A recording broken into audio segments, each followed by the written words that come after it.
Hi, I'm Emmett Reed, Executive Director of the Florida Healthcare Association. Welcome to another edition of FHCA's Provider Program.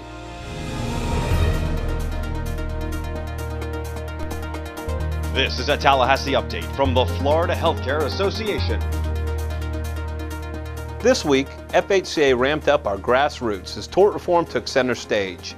Members could be seen in full force throughout the week during both the Senate and House committee meetings, where the Senate Bill 1396 by Senator Ellen Bogdanoff and House Bill 661 by Representatives Matt Gaetz and Sean Harrison were on the agenda. There's a study out, literally hot off the press, from the New England Journal of Medicine, just reported yesterday, that says that there is no statistical difference in the top 10% of nursing homes in the country and the bottom 10% of nursing homes in the country in how often they are sued. Chair Eisnagel. Yes, and with that, members, the bill is reported favorably. Thanks to our members who contacted these lawmakers and turned out at the committee meetings. We're asking our members to keep contacting legislators to urge them to support these good bills, which would save precious Medicaid dollars and maintain staff morale and quality care. Several important tort provisions reflected in Senate Bill 1396 were also maintained in the Senate Medicaid Reform Bill, which passed out of committee on Wednesday. I spoke to FHCA President Nina Willingham about why it's so important for member involvement and how your presence makes an impact when critical votes like these are on the line.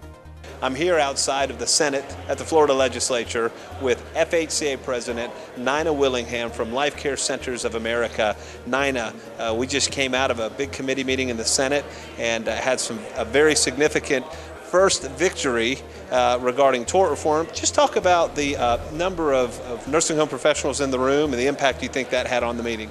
Wow, I tell you, Emmett, I was excited because we saw about 2/3 of that room was filled with nursing home professionals. There were administrators, nursing assistants, nurses, everybody that you can imagine all across that room. And I really think that that had a tremendous impact on that entire committee because there were a few trial attorneys there who were trying to push their side of tort reform. But I think that the committee was very, very impressed with the fact that the nursing home profession was there to testify and to let them know just exactly how passionately they felt about tort reform and how badly it was needed. So today was a good day. It's a big victory. I'm glad you were here to see it. As president of the association, I had to make you proud. Nina, I'd ask you another thing. You are, I tease you, call you the queen of quality.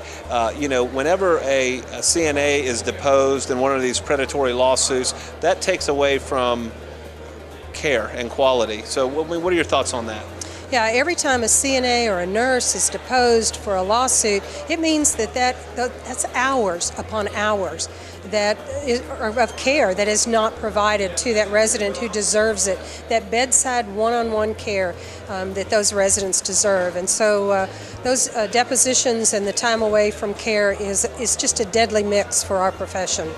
Well, Nina, we've got a long way to go, but congratulations on a big victory, and thanks for being here. Thank you so much, Emmett, and for all that you do. We appreciate it. My pleasure. There is still more work to do on this important issue, and your FHCA staff and lobby team is working around the clock to help these bills advance. Your support back home with contacting legislators also helps reaffirm the message that every dollar that does not go toward lawsuits can be used for quality health care for our patients and residents. FHCA also continues to monitor the budget, and last week we told you about the funding cuts to nursing home care that were recently released. The Senate has proposed a $201 million cut, while the House proposed a $144 million cut. We know that funding cuts this deep could put quality care and vital caregiver jobs at risk, which is why it's so important to see our members up at the Capitol each week for Lobby Wednesdays. Members from District 2, 4, and 5, as well as representatives from Page Rehabilitation and Healthcare Center and Life Care Centers of America were in town this week, helping us spread this important message. Lobby Wednesdays is sponsored in part by Healthcare Services Group and Ponce de Leon Risk Retention Group. And I met with Nadine from Ponce to talk about their support of this important grassroots initiative. Well, I think the main thing is that Ponce was started by the state of Florida.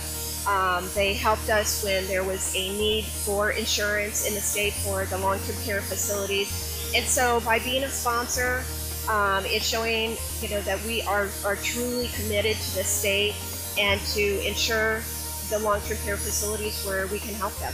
We still have a few Lobby Wednesdays left before this session ends in May. Please take time to sign up today and continue to stay informed through our Capital Connection blog and the FHCA website. We are all in this together, and your active involvement is critical to helping us advance our legislative agenda. Until next time, I'm Emmett Reed, keeping you informed about the critical issues that impact long-term care and the providers we represent.